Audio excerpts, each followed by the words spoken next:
Ex-convict malikulungan matapos maaresto sa drug bypass operation sa Maribeles, Bataan, walang kadala-dala.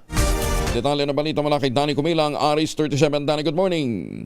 Balik sa kulungan ang isang 43 anyos na ex-convict matapos maaresto sa ikinasang bypass operation ng Provincial Police Drug Enforcement Unit PPDEU sa pamumuno ni Police Major Patrick Carlo Balcanao, katuang ang operatiba ng Maribeles PNP sa sitio Bato-Bato, Barangay Baseco, Maribeles, Bataan kagabi.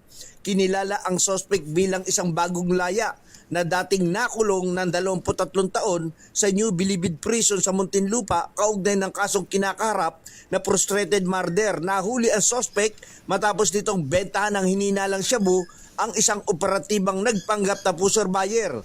Sa isinagawang body search na kumpiska pa mula sa kanya ang karagdagang sachet ng hininalang shabu, bypass money at isang cellphone na pinaniniwalang ginamit sa illegal na transaksyon.